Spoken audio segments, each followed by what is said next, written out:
What is the grace of an outcast? Is it a gift given by a forgiving world, or is it something forged in the fires of that same world's cruelty? In the small, forgotten town of Stone Creek, a place caught in the amber of the late 19th century, this question was not a matter of philosophy, it was a matter of survival. And for a young woman named Ilara, it was about to become the only thing she had left. The story begins, as so many tragedies do, under the harsh, unforgiving light of a Sunday morning. The sun beat down on the dusty town square, baking the cracked earth until it was as hard and unyielding as the hearts of the people gathered there. They stood in a silent, suffocating circle, their Sunday best a stark contrast to the ugliness of their purpose. They were a congregation, yes, but their worship today was not of God, but of judgment. And at the center of it all, alone, stood Ilara. She was 19 years old, with eyes the color of a gathering storm, until this moment that had refused to be broken. Her dress was simple, a faded calico that had seen better days, but it could no longer hide the gentle, undeniable swell of her pregnancy. This child, this life growing within her, was the visible proof of her sin, the testament to the crime for which she was being tried and convicted in the court of public opinion.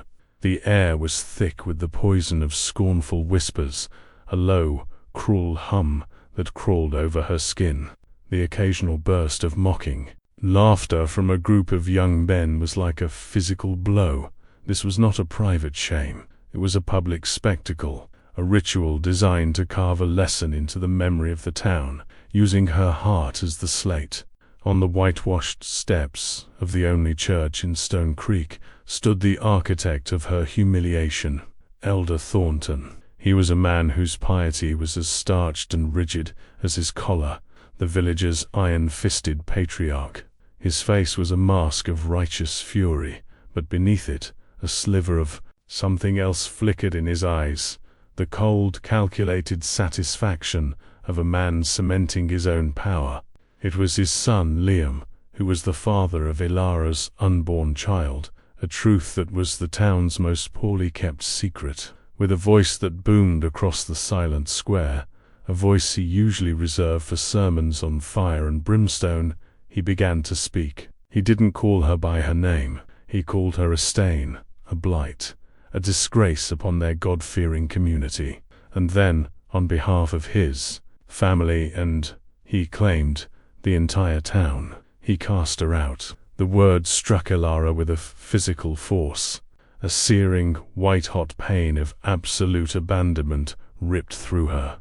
This was the moment she had been dreading. The nightmare she had prayed would never come to pass. Every eye was on her, waiting. They were waiting for her to crumble, to fall to her knees in the dust and beg for a mercy she would never be given. They expected tears, hysterics, the pathetic collapse of a ruined woman. But Ilara did the unthinkable. She did nothing. A tremor ran from her, a single violent shudder, but she held her ground. Slowly, deliberately, she lifted her chin. She looked out at the sea of hostile faces, meeting the gaze of her accusers, one by one. She held it, her silence a shield, a rebellion more profound and unsettling than any scream of protest could ever be.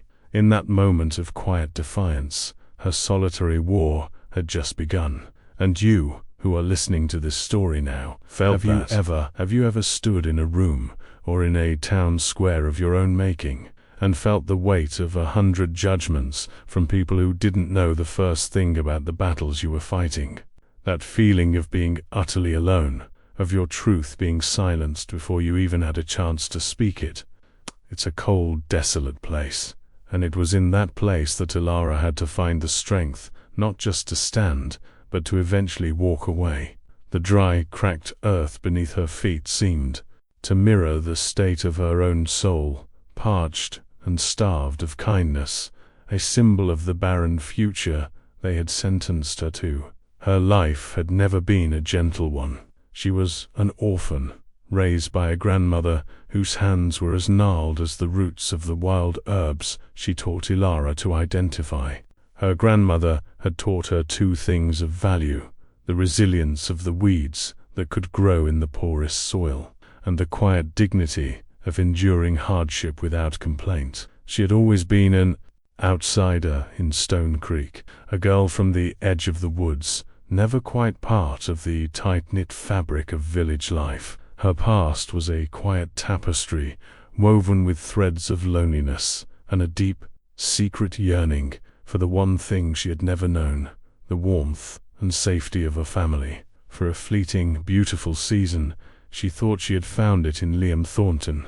Away from the suffocating shadow of his father, Liam was different.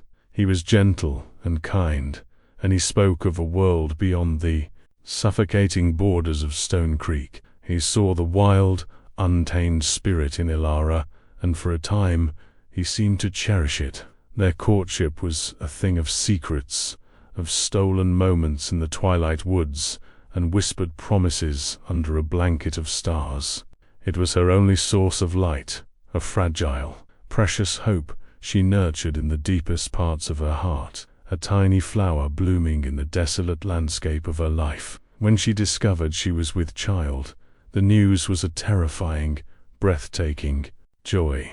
It was the beginning, she believed, of the family she had always craved. But a promise from a weak man is built on sand. The moment Elder Thornton discovered their secret, Liam's vows of love and a shared future crumbled into dust. His betrayal was swift and absolute. He stood by his father's side, his head bowed, a coward, cloaked in the guise of an obedient son. For Ilara, this was more than the abandonment of a lover.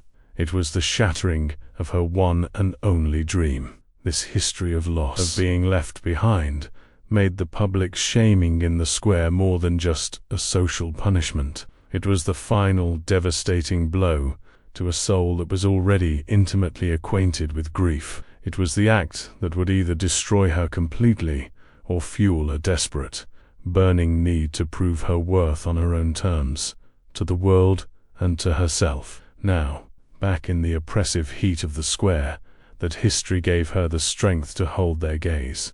She saw Mrs. Gable, the baker's wife, who had once given her a warm loaf of bread just for a smile, now clutching her shawl and looking away as if Ilara carried a plague. She saw old Mr. Hemlock, who had paid her to mend his fences just a summer ago, now staring at his boots, his face a mask of grim complicity. These were not monsters. They were ordinary people, terrified of being on the wrong side of power, willing to sacrifice one of their own to maintain the fragile peace of their community.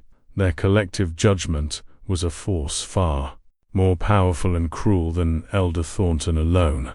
The sun climbed higher, a merciless white eye in a cloudless sky. The heat was a physical weight, pressing down on her, making it hard to breathe. The dust kicked up by the shuffling feet of the crowd filled her throat, and she longed for a single drop of water. The child within her, once a source of secret joy, now felt like a leaden stone, a permanent anchor to her shame. Every whisper that reached her ears, harlot, shameless, Thornton's folly, was a fresh cut. She was being unmade, disassembled piece by piece in front of them all, reduced from a person to a cautionary tale. Yet she remained standing, a solitary, unmoving figure, in a world that wished she would simply vanish. Finally, Elder Thornton made a sharp, dismissive gesture with his hand, as if shooing away a stray dog. The show was over. The lesson had been taught. The crowd began to break apart, their morbid curiosity satisfied. They moved back to their Sunday dinners, and the whispers slowly fading as they put distance between themselves and the source of their discomfort. And, in the moments that followed, a silence fell over the square, a silence that was somehow heavier and more menacing than the noise had been. What would happen to her now? Where could she possibly go? The unspoken question hung in the air, a promise of the suffering that was yet to come. Then she took a single step. the sound of her worn leather shoe scuffing against the hard-packed dirt was deafening in the quiet. Then another, and another. She began to walk, not toward the main street where the shops and homes were, but toward the overgrown path that led away from the heart of the village, toward the woods. Her back was straight, her head held high. She did not look back. She was walking away from the only home she'd ever known, into an exile that had been decreed for her.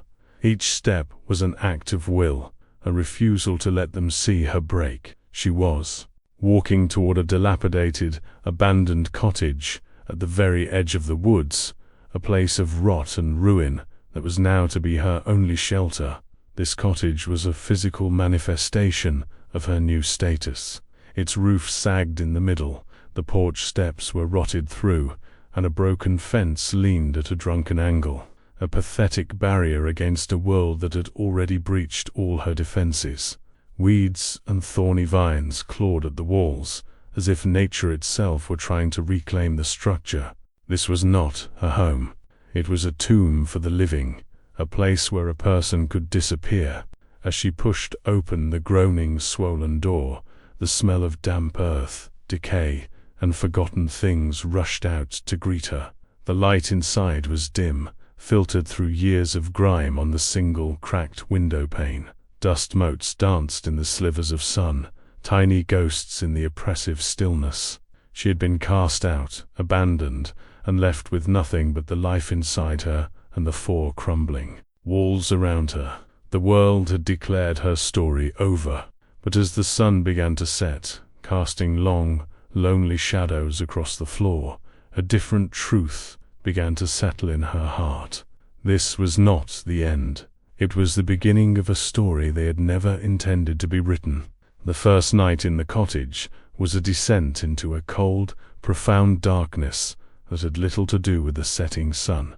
The structure was less a shelter and more a collection of gaping wounds held together by stubborn ivy. Wind whispered through the cracks in the walls, carrying the scent of damp earth and the ghosts of 100 forgotten winters.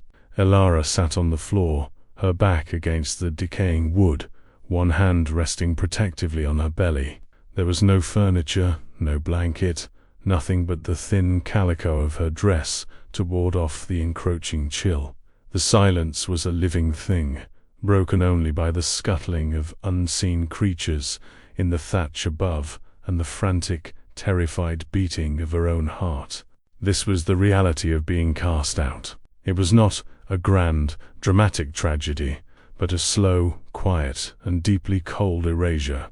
The world had not just turned its back on her, it had pushed her into a grave and was waiting for her to have the decency to lie down and be still. As the moon cast a pale, skeletal light through the grimy window, her mind, seeking any refuge, fled from the present and drifted back to another small house, one filled not with rot, but with the scent of drying herbs and wood smoke. Her grandmother's cottage. It was a place of quiet strength, a world contained within 4 small sturdy walls. She could almost feel the rough, callous texture of her grandmother's hands, see the intricate map of wrinkles around her eyes that would soften when she smiled, a rare and precious event.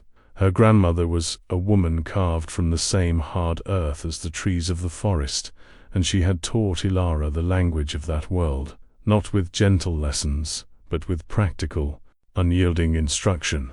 This root is for fever, this leaf is for a poultice. This one, she would say, her voice as dry as autumn leaves. This one will kill a man if you are not careful. She taught Elara that the world was not kind, but it was honest.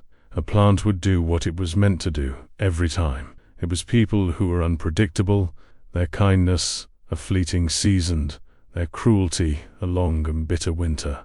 Her grandmother had never spoken of Elara's parents.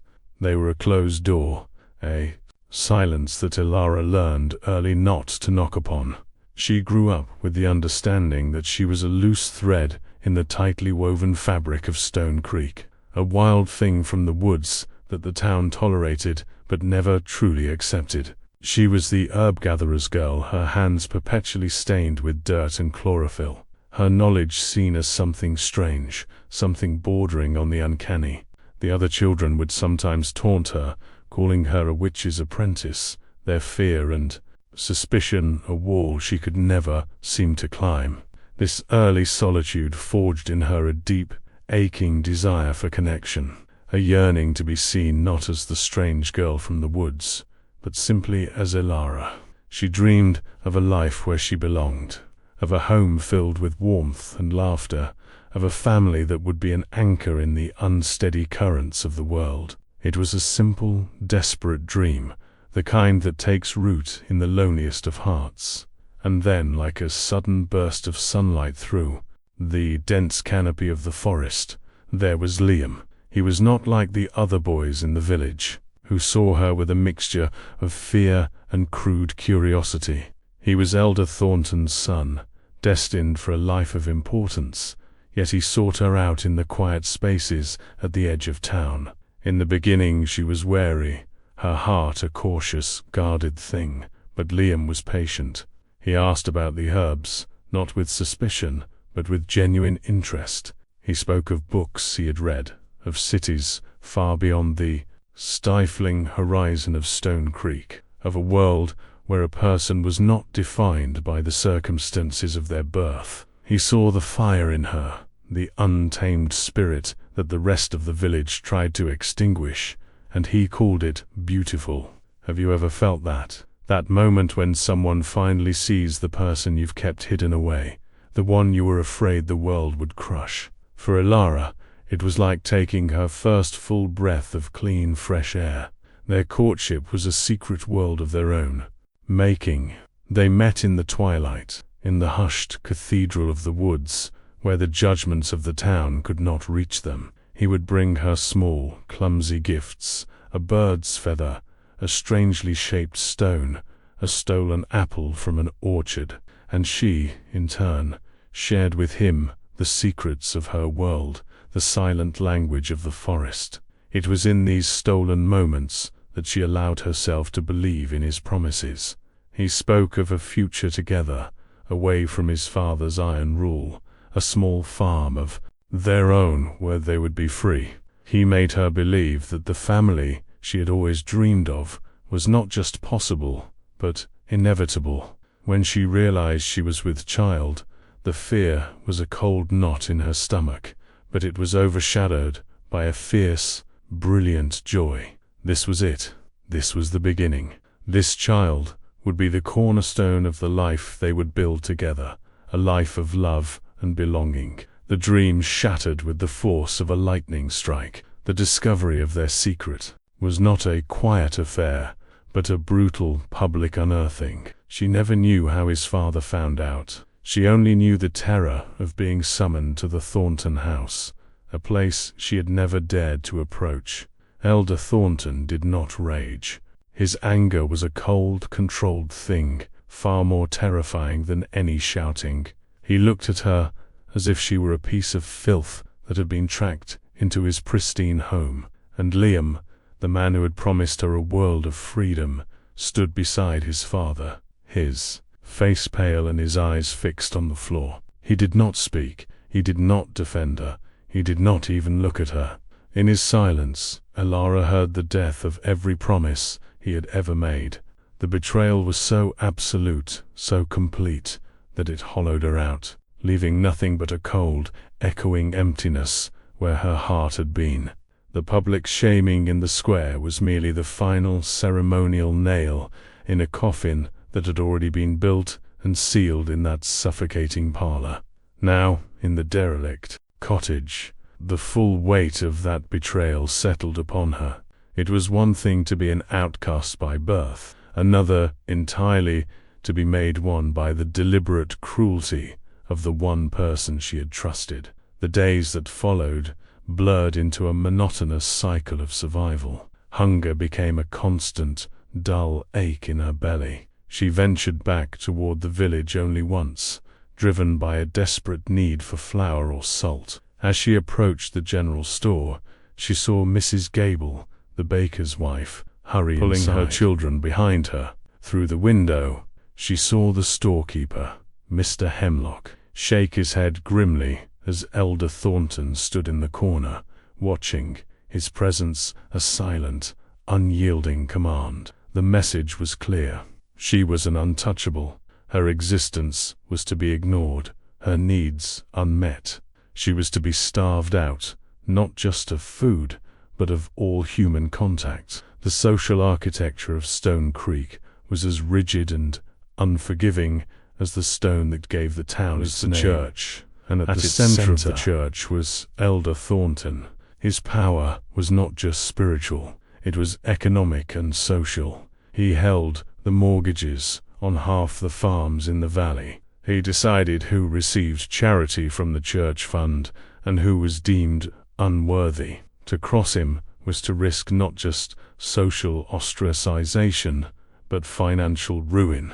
The people of Stone Creek were not inherently evil, but they were trapped in a system that rewarded conformity and punished compassion. To help to defy the elder, to risk their own fragile place in the community. And so they chose the path of self-preservation, hardening their hearts and turning their faces away. Their collective silence was the weapon Thornton used to enforce his decree. Elara retreated back to her crumbling sanctuary at the edge of the woods, the whispers of the townspeople following her like phantom pains. The children who once would have shyly waved now pointed and whispered, their parents' prejudice already taking root in their young minds. The broken fence around her cottage became a stark physical line between her world and theirs. On one side was the ordered, God-fearing life of the village. On the other was the wilderness, the chaos, the sin they had projected onto her. The land around the cottage was choked with thorns and weeds, the soil dry and cracked. It was a mirror of her new life, barren, harsh, and starved of nourishment. The drought that had plagued the valley to have taken up permanent residence in this small patch of forgotten earth, a perfect symbol for the drought of kindness in the hearts of her neighbors. She spent her days foraging, her grandmother's lessons now the key to her very survival. She dug for roots with her bare hands, her fingernails caked with dirt. She found berries that the birds had missed, and bitter greens that she boiled in a rusty pot she had found half buried near the cottage. Every mouthful of food was a victory, a small act of defiance against the town that wished her to disappear. But the nights were the hardest. The fear was a physical presence in the dark, a cold hand that would grip her heart and squeeze. She would lie awake, listening to the wind, her thoughts spiraling into a terrifying abyss. How would she survive the birth, alone, in this cold, rotting place? What future could she possibly offer this child, a child born into shame and exile? The weight of it all pressed down on her, and there were moments when the darkness felt absolute, when giving up seemed like the only logical choice. It was in one of these moments of deepest despair that she saw it. Pushing its way up through a crack in the warped floorboards was a single tiny green shoot. It was nothing more than a common weed, a bit of stubborn life in a place of death and decay. She watched it for days as it grew, its leaves unfurling toward the sliver of light from the dirty window. It was a small, insignificant thing, yet it held a profound lesson. It did not ask for permission to grow. It did not care that the soil was poor or the light was dim. It simply endured. It survived. Something shifted in Elara then. A spark of her grandmother's unyielding spirit flared to life within her. She was not a stain. She was not a blight. She was a weed. She would find a way to grow in the poorest soil, to survive the harshest conditions. With this newfound resolve, she began to work. Painstakingly clay from the creek bed in the walls, silencing the constant mournful whistle of the wind. She used stones to build a crude hearth, a place to have a small, precious fire. She found a new purpose, a driving force that pushed back against the fear. She was no longer just surviving for herself. She was building a nest, however fragile, for the life growing inside her. She was preparing for a battle, not against the town, but for the future of her child. The work was exhausting, her body growing heavier and more cumbersome each day, but her spirit was slowly, painstakingly being rebuilt. She was fortifying her home and her heart at the same time. The days grew shorter, and the vibrant greens of late summer faded to the brittle golds and rusts of autumn. A new chill began to creep into the air, a damp cold that promised a brutal winter to come. The villagers began to speak of it in hushed, worried tones, noting the early migration of birds and the thickness of the squirrels' coats. They saw it as an omen, a sign of God's displeasure. For Ilara, it was a more immediate and practical threat. A harsh winter meant scarcer food, deeper cold, and a more profound isolation. She worked harder, gathering firewood until her hands were raw, drying every edible herb and root she could find, creating a small, pathetic store against the coming darkness. One evening, as the sun bled across the horizon, casting long skeletal shadows from the trees, she stood at the edge of the woods, looking back toward the distant, flickering lights of Stone Creek. The town looked so peaceful from a distance, a cozy, welcoming haven. But she knew the truth. She knew the coldness that lay beneath that warm glow. She had survived their judgment, their scorn, and their calculated cruelty. She had found a way to live on the scraps they had left her. But as she felt the first sharp bite of the coming winter on the wind, a new and unsettling question took root in her mind. She had learned to withstand the harshness of man, a force she understood. But could she possibly survive the cold, impartial cruelty of nature itself? What she didn't know, what no one in the warm, lamp-lit houses of Stone Creek knew, was that the coming winter carried with it more than just snow and ice. It was bringing a silent, creeping sickness, a shadow that no wall could keep out, a trial that would soon force the town to look into the darkness and confront the very person they had thrown into it. The first snows of winter did not arrive with the gentle, picturesque beauty of a holiday card. They came with a biting, predatory chill that seemed to seep directly into the bones. For the people of Stone Creek, it was a signal to draw their shutters tight, to stoke their fires, and to gather closer to the warmth of family and community. But for Ilara, huddled in her decaying cottage, the first delicate flakes melting on the grimy window pane were a death warrant. The forest, which had been her sparse but reliable pantry, was slowly being sealed away under a blanket of white. The roots grew harder to find, the last of the autumn berries shriveled on their branches, and the small animals she might have snared for a meager meal disappeared into their burrows. The cold was a new antagonist, one without a face or a motive, an impartial force of nature that threatened to finish the job the town had started. The thin walls of the cottage offered little more than a psychological barrier against the wind, which moaned through the cracks like a grieving spirit, a constant reminder of her profound and absolute solitude. The hunger was a living thing inside her, a dull, coiling ache that was her first thought upon waking and her last companion before a fitful sleep. It sharpened her senses, making the distant smell of wood smoke from a neighbor's chimney an almost unbearable torment. She could picture their kitchens, the steam rising from pots of stew, the scent of baking bread, filling the warm, lamp-lit air. She survived on a thin, bitter tea brewed from pine needles and the last of her dried roots, which she would chew on for hours to trick her stomach into feeling full. Her body, already taxed by the growing life within her, began to fail her in small, terrifying ways.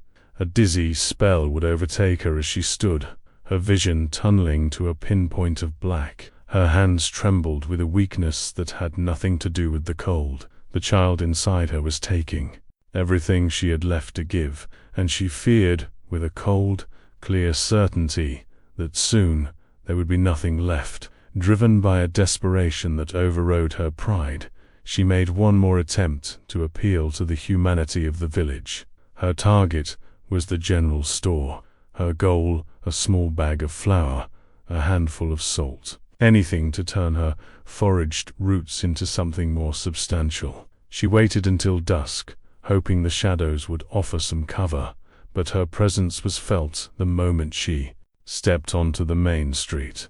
A silence fell. Doors closed softly. Faces turned away. At the store, Mr. Hemlock stood behind the counter, his face a grim, unhappy mask.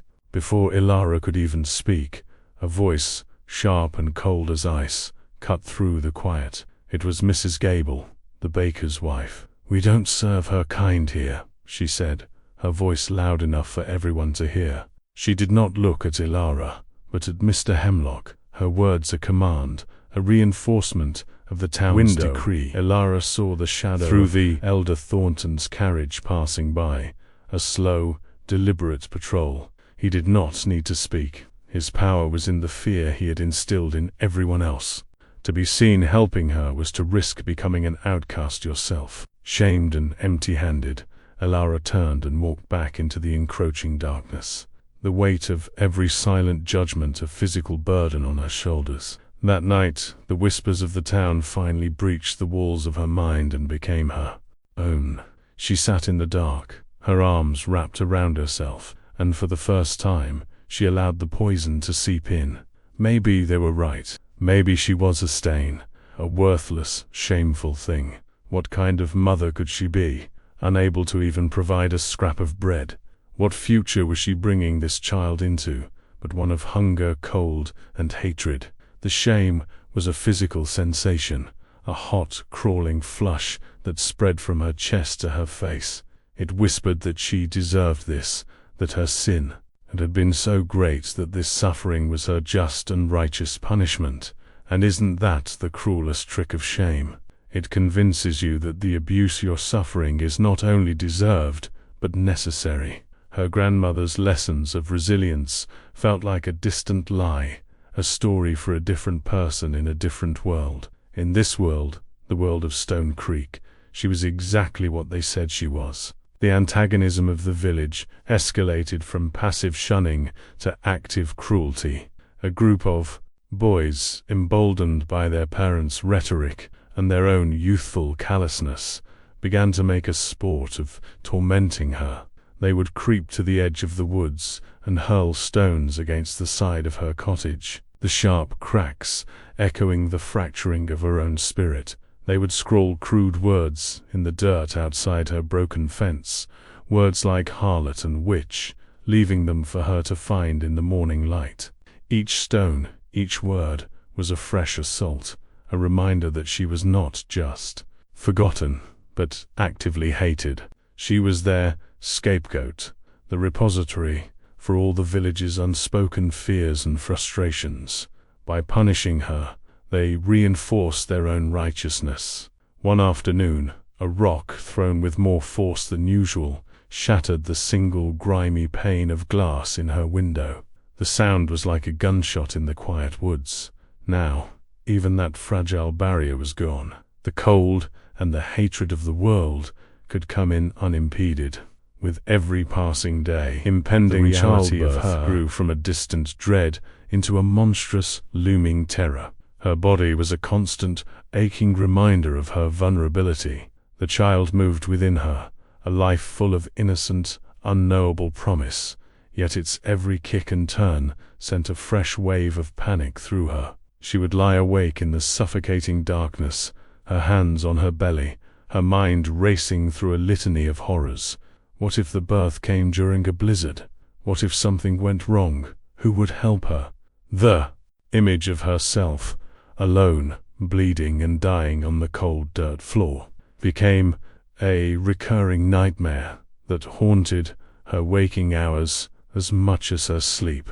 This fear was more profound than the hunger, more chilling than the winter wind. It was the primal terror of facing life's most elemental trial, utterly and completely alone, with no gentle hand to hold, no comforting voice to guide her through the pain. To escape the terror of the future, her mind would sometimes retreat. There was no solace, but the memories of Liam were no longer a source of warmth, but of a bitter, burning anger. She remembered one specific evening, sitting with him by the creek as the fireflies began to rise. He had taken her hand and sworn, his voice thick with sincerity, that he would never let anything bad happen to her, that he would stand against his father, against the whole world if he had to protect her and the life they would build. He had made her believe him. The memory was now a mockery, a testament to her own foolishness. He had not stood against his father. He had stood beside him, his silence her condemnation. The love she had felt for him had curdled into something hard and painful in her chest, a stone of resentment that she carried everywhere. His betrayal was the wound that would not heal, the source from which all her other sufferings flowed. As the winter deepened its grip on the valley, a new and unfamiliar fear began to thread its way through the village. It started as a whisper, a rumor carried on the frozen air. A child in the village had taken ill with a cough that would not quit, a fever that burned hot and fierce. Then another. It was a strange sickness, a wasting fever the old folks called it. It seemed to defy all the usual remedies. The town physician, a man of limited skill and even more limited imagination, prescribed useless tonics and impotent prayers. Elara, on the edge of the woods, heard the news in fragments, in the worried tones of her conversation carried on the wind as people hurried past her path. She felt a distant, detached pity, but her own struggle was too immense, too immediate, to allow for much else. She had no way of knowing that this creeping illness, this shadow falling over the town that had cast her out, was a harbinger of a trial that would soon intertwine her fate with theirs in a way no one could have ever imagined. Then came the blizzard. It was not a storm, it was a siege. The sky turned flat, menacing gray, and the snow began to fall, not in flakes, but in a solid, blinding sheet. The wind howled like a wolf, piling the snow into massive drifts that buried fences and blocked doors. For 3 days, the world was reduced to a churning vortex of white. Inside the cottage, Elara fought a desperate battle for survival. The wind tore through the broken window, which she had tried to patch with rags and mud, blasting her with icy particles of snow. Her small pile of firewood dwindled at an alarming rate. She rationed it piece by piece, huddled as close to the feeble flames as she dared, the cold a constant, gnawing presence at her back. Have you ever known a silence so complete that it becomes a noise in itself? When the wind finally died down on the 3rd night, the world outside was utterly still, buried and frozen. The silence in the cottage was just as profound. The last piece of wood had turned to glowing embers.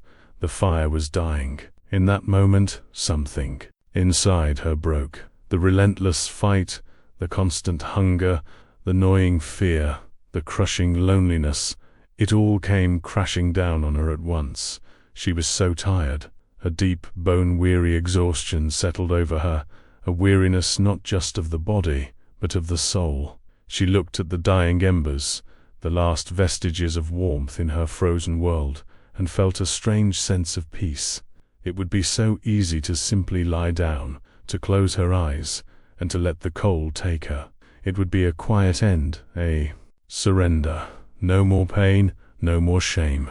Just a slow, gentle drift into a dreamless sleep. The will to fight, the stubborn, weed-like resilience that had kept her alive, had finally been ground down to nothing. She was done. She leaned her head back against the icy wall, the cold a welcome numbness, and she let her eyes slip closed. This was it. This was the end of her story. But the story was not hers alone to end. As she hovered in that grey space between consciousness and oblivion, she felt a sharp, insistent, undeniable movement from within. A kick. It was not a gentle flutter. It was a fierce, demanding summons. Life, stubborn and insistent, was reminding her of its presence. It was a declaration. I am here. We are not done. Another kick, stronger this time. It was a physical jolt that seemed to pull her back from the edge of the abyss. Slowly, painfully, she opened her eyes. The embers in the hearth were now just a faint, pulsing red in the darkness. She had almost surrendered. A different feeling began to rise through the exhaustion. Not hope, not yet, but a grim, hard-won resolve. She would not let them both die here. She would not give the town the satisfaction of her quiet disappearance. She did not know how, but she would survive this night. When the first weak light of dawn finally broke through the oppressive grey, the world was transformed. Everything was covered in a thick, pristine blanket of snow. The landscape scrubbed clean and silent. Elara, having survived the night by wrapping herself in every rag she owned and curling into the tightest possible ball, pushed herself to her feet, her body screaming in protest. The cold was still brutal, the hunger a searing pain, but she was alive, and as she stood there, in the profound, muffled silence of the snow-covered world, she heard a new sound. It was distant, but clear in the still air. It was the solemn tolling of the church bell. It was not the cheerful ring for Sunday service. It was a slow, mournful, solitary peal, the kind of tollings that meant only one thing. Death had come to Stone Creek. The sickness was no longer a whisper. It was now speaking in a language everyone understood, and its first words were a promise of the terror that was to come. The sound of the bell was a cold, hard fact in a world that had become a blur of hunger and fear. It tolled for the dead, a stark metallic punctuation mark at the end of a life, and, as Elara stood in the doorway of her hovel, the biting morning air a shock to her lungs, she knew the sickness was no longer a distant rumor. It was a predator, and it was now walking the streets of Stone Creek. The snow-covered landscape, so pure and silent just moments before, now seemed like a shroud. A pristine white burial cloth laid over the entire valley. A profound and chilling thought settled in her heart. They had cast her out to die alone, but now, it seemed, they were all dying together. The grim irony offered no comfort, only a deeper, more desolate sense of the world's cruel and impartial logic. She turned back into the frozen interior of the cottage, the will to move, to do anything, almost completely extinguished, but as she went to pull the warped door shut, her eyes caught something, a disturbance in the perfect unbroken snow. Footprints, not the chaotic tracks of a frightened animal, but the deliberate, measured prints of a person. They led from the deep woods to her very doorstep, and then away again, back into the trees.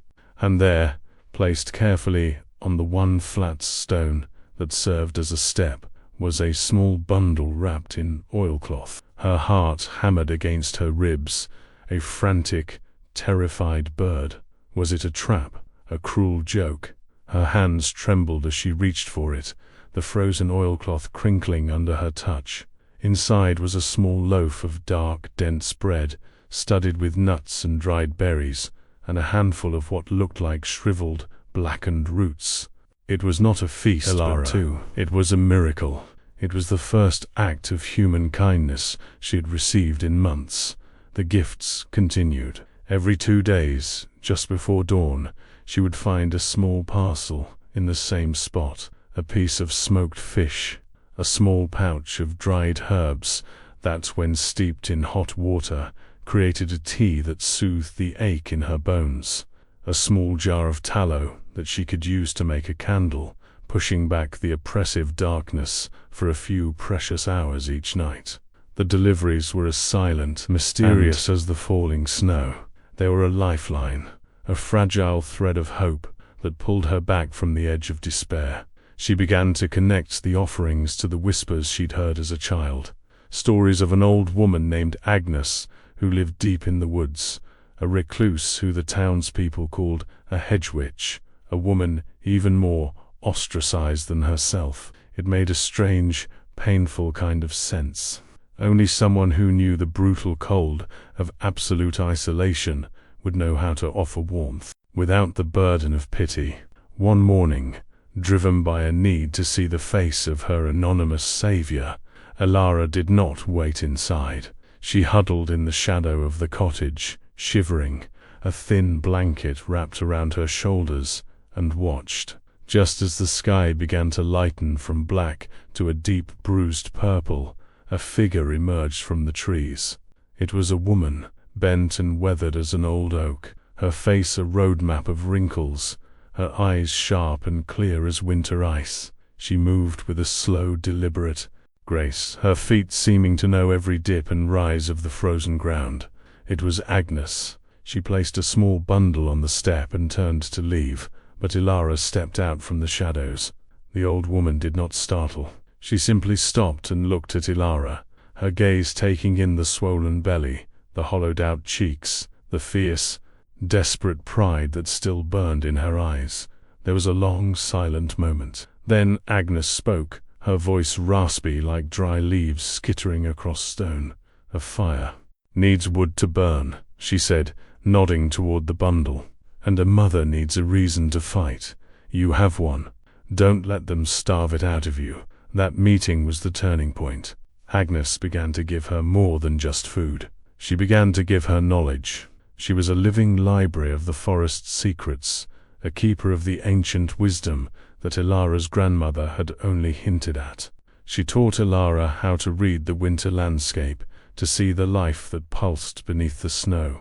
She showed her which tree barks could be boiled to break a fever, which mosses could be used to pack a wound, and which roots, when properly prepared, could provide a deep and nourishing strength. Elara was a desperate and eager student, absorbing every lesson, her hands remembering the feel of the earth, her mind reawakening to the language of the wild. The broken fence around her cottage, once a symbol of her imprisonment, now felt different.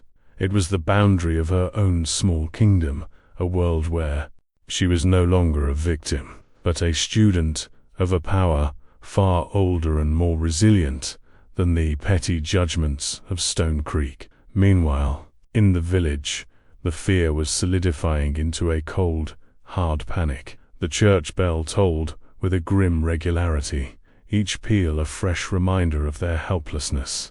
The wasting fever was indiscriminate, taking the strong and the weak, the old and the young.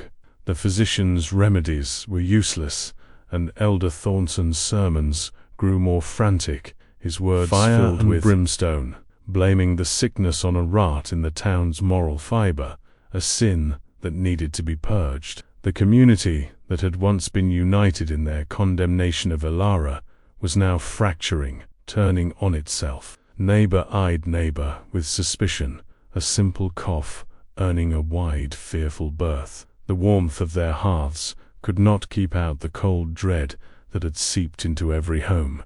They had built their walls so high to keep the world out, but they had only succeeded in trapping the sickness inside with them. Elara worked, her purpose renewed. Using the skills Agnes taught her, she made her small, dilapidated world stronger. She wove a tight screen of willow branches and packed it with mud and moss to cover the broken window, a small but profound victory against the relentless wind. She felt the child within her move, a constant, living reminder of what she was fighting for. Some days, she would stand at the edge of the woods and look toward the smoke rising from the village chimneys. The anger and the hurt were still there, a hard knot in her chest, but something else was growing alongside it, a strange, dispassionate clarity. They had thrown her away, left her for dead, and now their world was dying. And what about you? If you were in her place, your belly swollen with the child of a man who betrayed you, your spirit scarred by the cruelty of an entire town, what would you feel watching them fall? Would it be the sweet, simple satisfaction of justice? Or would some deeper, more complicated feeling take root? What would you do with the power to watch them suffer, or the knowledge to heal them? One afternoon she saw him, Liam. He was standing at the far edge of the Thornton property, staring into the woods, his form a dark silhouette against the snow. He looked thinner, his shoulders slumped under the weight of a fine wool coat that seemed too big for him. He was a man haunted, trapped in the prison of his own cowardice. Their eyes met across the frozen expanse. There was 100 yards of snow and a universe of betrayal between them. He made no move to approach, and she felt no desire for him to do so. In his eyes she saw desperation and a flicker of something she could not name. Fear, regret. It no longer mattered. She held his gaze for a long moment, her expression unreadable, and then she turned and walked back to her cottage. The power between them had irrevocably shifted. He was a prisoner of the dying town, and she, in her exile, was finally, truly free. The time came on a moonless night, the world outside wrapped in a profound and silent blackness. The first pain was a sharp, deep clench that stole her breath. This was it. The terror she had held at bay for so long rushed in, cold and overwhelming. But then Agnes's words came back to her. The lessons, the herbs, the steady, unsentimental strength of the old woman's gaze. She was alone, but she was not unprepared. She moved with a deliberate calm, stoking fire, laying out the clean rags she had saved, crushing the herbs Agnes had given her for the pain. The hours that followed were a primal blur of agony and effort, a battle fought in the deepest recesses of her own body. But through it all, she was guided by a fierce, unyielding will. This child would not be born into weakness and despair. This child would be born of strength. And as the first cry of a newborn baby cut through the silence of the cottage, sharp and vital and full of life, wept Elara, not from pain or sorrow, but from a wave of fierce, triumphant love. She had done it. She had brought life into this place of death. She had won. She held her son to her chest, his tiny, perfect form, a warm weight against her skin, a miracle of flesh and blood. The world shrank to the size of this one small room, this one perfect moment. But the world outside would not be ignored for long. Through the newly patched window, she heard it again, the sound that had become the valley's heartbeat, the slow, mournful tolling of the church bell. It sounded different this time, more urgent, frantic, and then another sound, closer this time, the heavy, crunching sound of footsteps in the snow. They were not the light, practiced steps of Agnes. These were the panicked, desperate steps of someone running, stumbling, a person driven by a terror so great it had stripped them of all dignity. The steps stopped directly outside her door. She held her breath, clutching her newborn child. Closer, her heart pounding against her ribs. She did not know who was coming, but she knew, with a certainty that chilled her to the bone, that their arrival would change everything. The battle for her survival was over. But what was coming now, in the deepest dark of that winter night, was the battle for her soul. The pounding on the door was not a request for entry. It was a desperate, frantic assault against the thin, rotting wood. It was the sound of a world ending. Elara, her newborn son, nestled against her chest, felt a jolt of pure primal fear. Her first instinct was to shield him, to press his tiny body closer, as if her own fragile form could protect him from whatever terror was clawing at their sanctuary. The battle for their survival against the cold and hunger was over. But this felt like the beginning of a new war, one that had come to her very doorstep. The footsteps had been heavy, panicked, and now this furious, desperate summons. She held her breath, listening the sounds in the world, the frantic beating of her own heart, and the soft, sleeping breaths of her child. The pounding came again, harder this time, accompanied by a voice, raw and broken, a voice she knew better than her own. It was Liam's, but it was not his name. He was crying. He was crying his father's.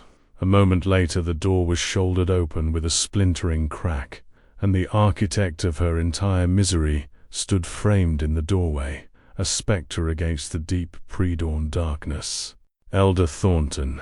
He was not the rigid, righteous patriarch she remembered from the town square. His fine wool coat was disheveled, dusted with snow. His face, usually a mask of stern control, was a ruin of fear and desperation. His eyes, wild and bloodshot, found her in the dim firelight, and in them she saw the complete and utter collapse of his world. He looked past her, past the squalor of the cottage, his gaze falling upon the small, sleeping bundle in her arms. He took a stumbling step inside, bringing the biting cold with him. He did not seem to notice the poverty, the dirt floor, the patched-up window. He saw only her and the healthy, living child she held. The sight seemed to break him. He opened his mouth, but only a dry, rasping sound came out. He tried again, and the words tumbled out, stripped of all their pious authority, naked and pathetic. "My grandson, Liam's boy. He is dying. The fever. The doctor has done all he can. He is gone." The words hung, a confession of absolute failure from a man who had never admitted to any weakness. He was not commanding her. He was not threatening her. He was begging. He, Elder Thornton, who had cast her out like refuse, who had orchestrated her starvation and humiliation, was now on his knees in the dirt of her hovel, pleading for a miracle from the very person he had tried to destroy. And there it was, the moment she had, in her darkest hours, dreamed of, the perfect, exquisite revenge, the complete inversion of power.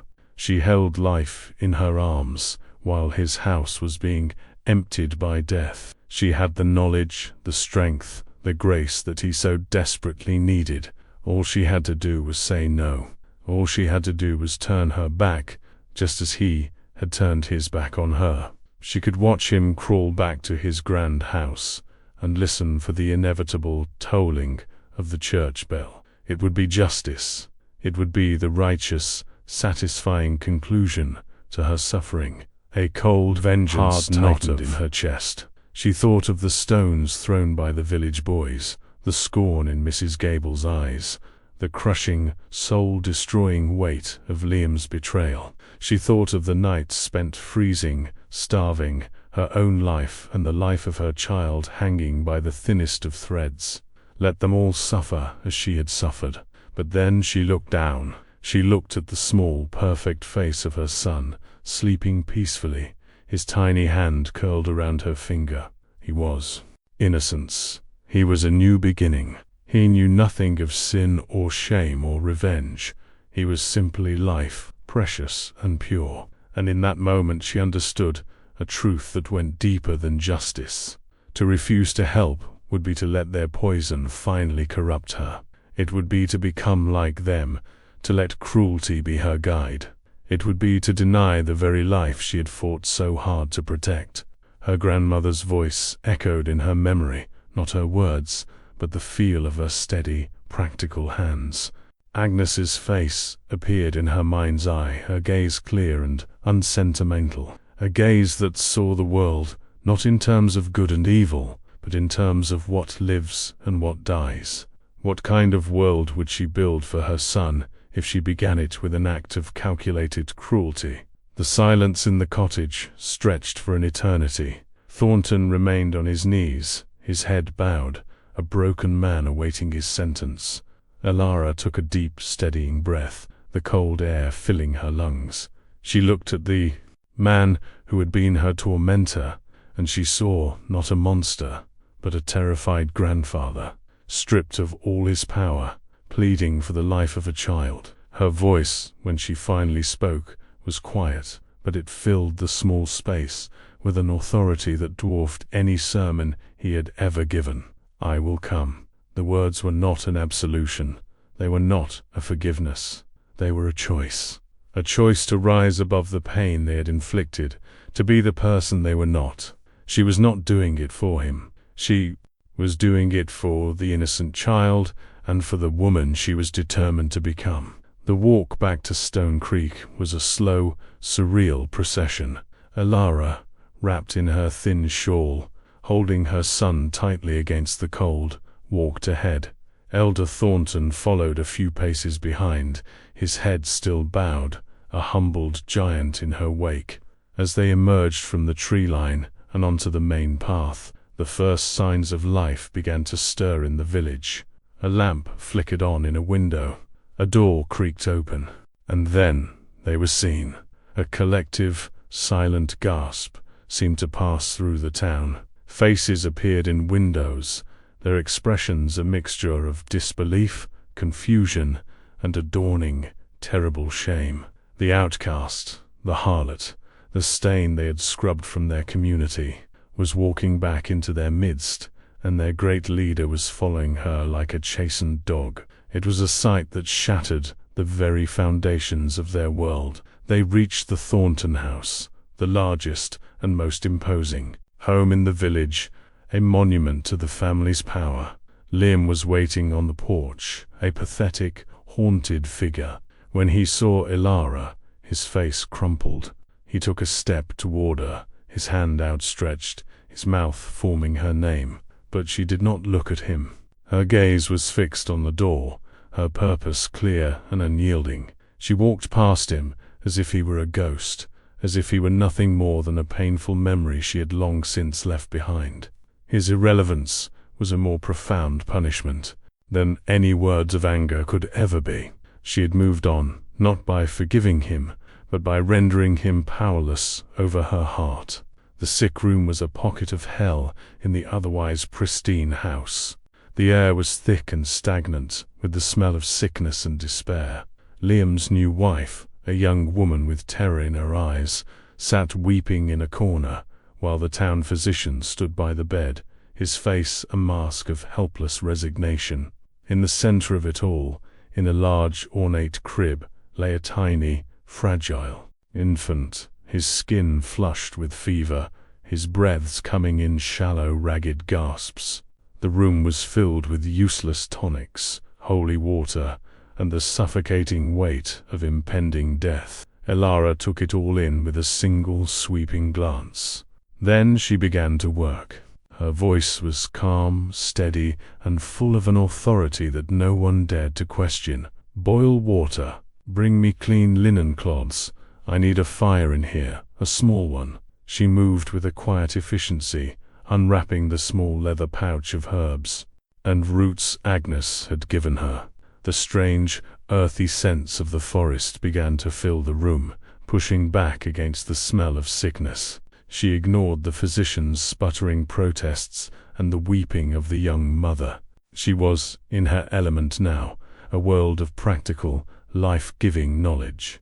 She crushed dried willow bark into a fine powder, mixing it with a few drops of water to make a paste. She steeped other leaves in the hot water, creating a fragrant steam that seemed to ease the room's oppressive atmosphere. She worked through the day and into the night, a tireless, solitary figure.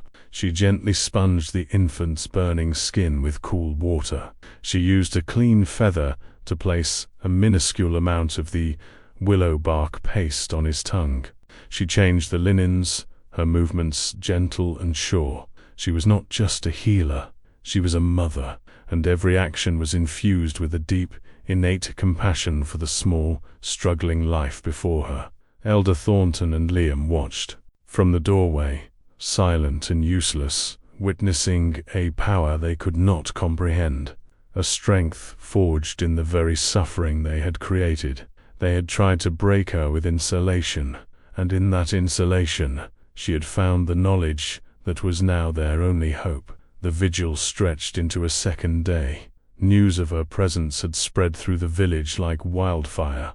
The sick, who had been hidden away in their homes, now became a silent, desperate plea. A knock would come at the Thorntons' door, and her father with fear in his eyes would ask if she could just look at his child. And so she moved. from house to house, her own infant now being cared for by a humbled and silent Mrs. Thornton. She entered the homes of the people who had scorned her, who had refused her bread, who had whispered her name like a curse. She did not speak of the past. She simply worked, her presence a quiet, powerful rebuke to their cruelty. She was a force of life, moving through a valley of death, and with every child she tended, she was rewriting her story, and theirs. The climax came in the dead of the third night, back in the Thornton house. The infant grandson's breathing had grown even more shallow, his small body seeming to shrink before their eyes. The last of the hope in the room had withered and died. Elder Thornton had his face in his hands, his shoulders shaking with silent sobs. Liam stood like a statue, his face a grey mask of grief. This was the final moment. Elara, her own body aching with a profound exhaustion, leaned over the crib. She placed her hand on the child's chest, a gesture not of healing, but of simple, human connection. She began to hum, a low, ancient lullaby her grandmother had sung to her, a wordless melody of comfort and peace. And then, a change. It was almost imperceptible at first, a slight easing of the tension in the child's tiny limbs, a single, deeper breath, then another. The ragged, shallow gasps began to even out, becoming slower, regular. More. A fine sheen of sweat broke out on the infant's forehead. The fever was breaking.